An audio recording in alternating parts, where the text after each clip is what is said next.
Welcome back to Pennsylvania. It is one of our warmer days. We're about to see a temperature drop and a rainy weekend. And here we are entering into Halloween and the beginning of November. So it's amazing how fast this year has gone by.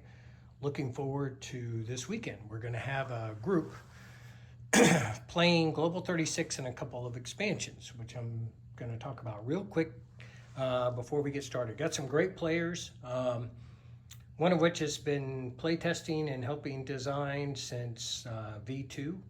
We got another U.S. Air Force officer coming in. So it's going to be great. He's got a lot of games under his belt, as well as an Army doctor, neighbor friend of mine, Tim, who some of y'all have seen on YouTube, also a neighbor, and of course myself. Possibly one or two others. The guys might come in and out because they want to try the game. So a mix of old and new players. So anyways, all set up. I want to talk about a couple things that we're going to do. So this is my setup. Got most of the things that we need on two tables. And then of course the game table itself. Now, let me talk about this expansion that we're going to try out for the very first time, engineers. So we've divided the engineers up into two categories. Those, and Doug already has the roundels for two of them. The combat engineers, sometimes known as sappers, the Germans called them pioneers, and naval construction battalions, also known as CBs. In this category of engineers, they act pretty much like infantry. However, they can repair airfields and ports, and they can, the construction battalions, or CBs, can build airfields and minor naval ports within a set period of time. While the sappers, when attacking, can remove the river penalty, kind of representing our bridging engineers, or they could take away the first strike capability of a fortification. And there's some other things we're thinking about. So the other categories of engineers are primarily those that are in the civil field. Aviation, rail, naval, petroleum, agriculture, and mechanical engineers that will repair and build and do things. Now, the mechanics behind this, these engineers, the fighting engineers, as I would call them, the first two, you purchase them, and unless you're conducting a repair or build, you've just paid their one-time costs, and you put them on the board and you fight them like any other unit. Where the civil engineer category, every time you utilize them, they're going to cost you money because they're repairing or building. But the good news is, once you've purchased, let's say the rail engineers, they can build a rail on any terrain in one turn. Just happens to cost an IPP every time you do that. So there's an upfront cost, but the more rail you build, the more you save over time. And for the civil category, you're only going to be able to buy one of those. And I'm not sure how we like it. We're going to see what this looks like when we play and get some constructive feedback. This will be the first time that we play that. For those of you who've participated or watched some of my other videos, we're going to do two other things. We're going to play the Innovations expansion, which quite honestly, I mean, Tim and I love it. Brings in lots of opportunities to continue to expand on technology or to add additional capabilities to your units. For example, and I have talked about this before, the chart's very similar to the tech chart. You can see it over here, but imagine, if you would, that if you build the amphibious warfare doctrine, so you are investing in exploring amphibious warfare for your country, not only can you move amphibious doctrine 2 stages on the first initial set, but then in the next step, which occurs after 1939, just like technology can't go past stage 2 until 1939, the next step, your destroyers can carry an infantry unit just like the Japanese can.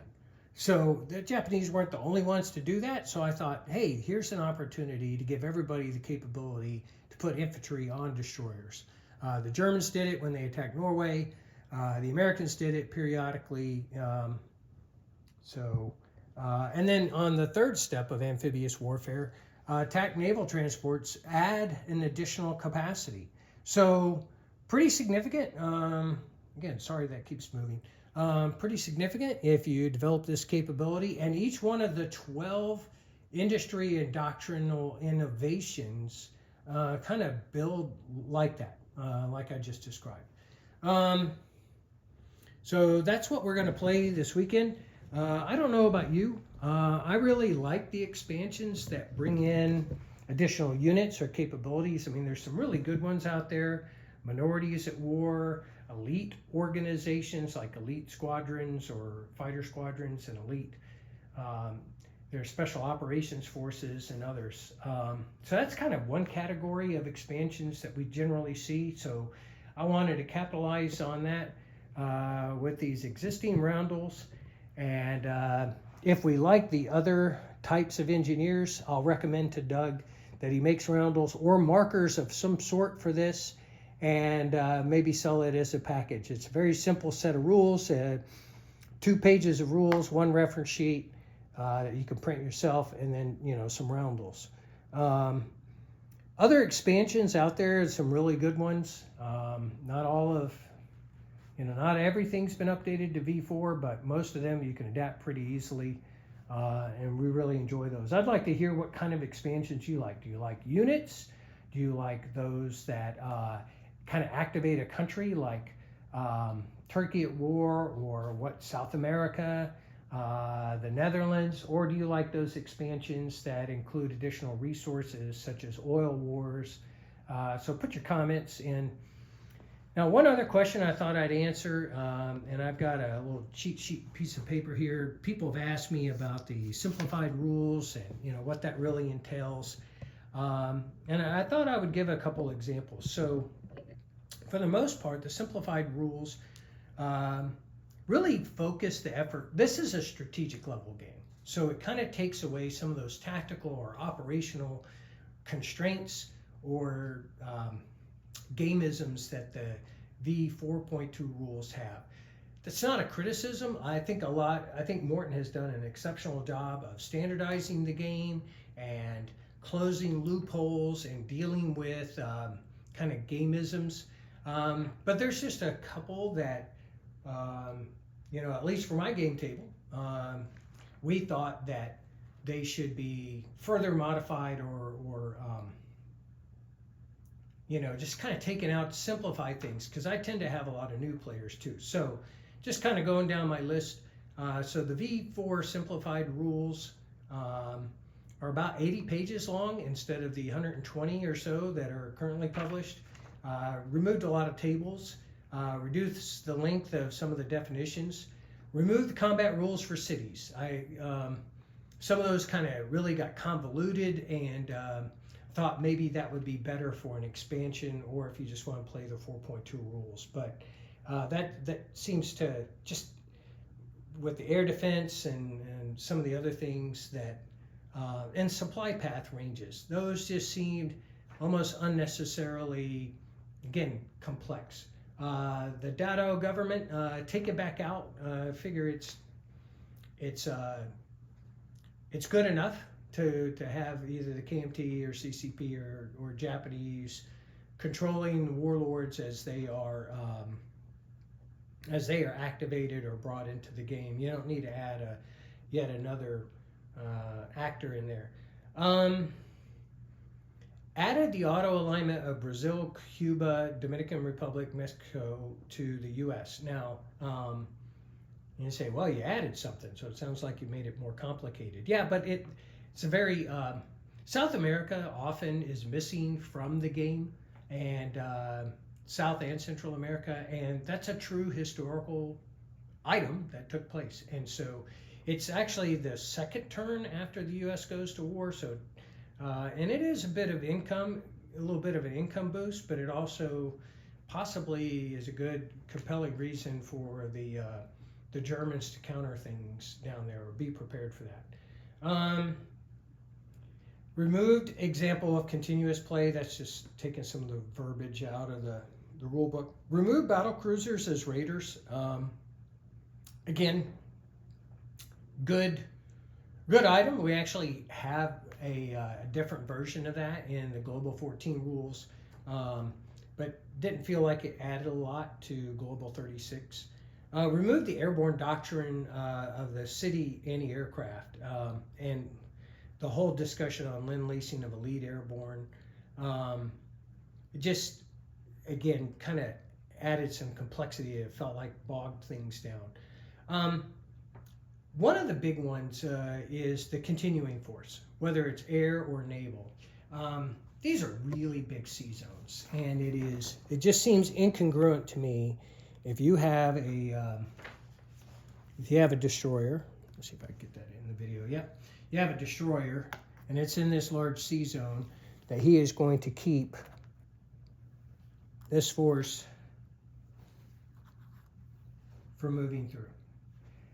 And so if the screening force, let's just say it's this heavy cruiser, is successful, this light cruiser should be able to continue and perform if, let's say, accompanied with a transport, be able to do a naval assault on Ceylon, for example, if this Navy wasn't present. Kind of a bad example, but that's where I am on the map.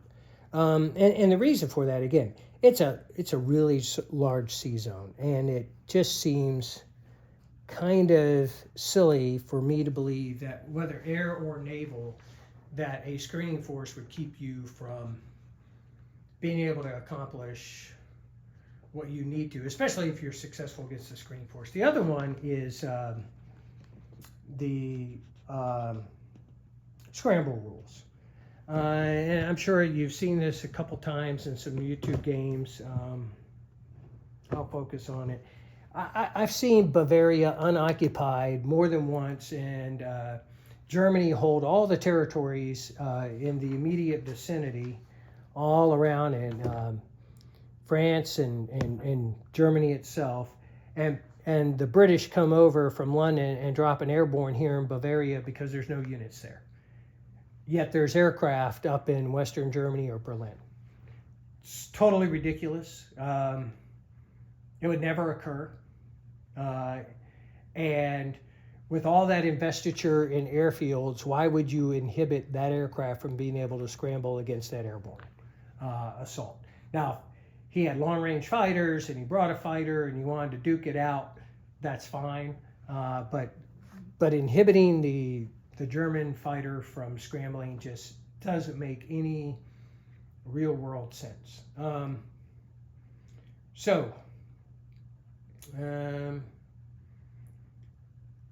Intercepting fighters being able to land as long as they can move one space. There's some discussion about that in 10.63. Look, fighters, if they couldn't go to the place that they took off from, should be able to go to another location as long as it's within one space.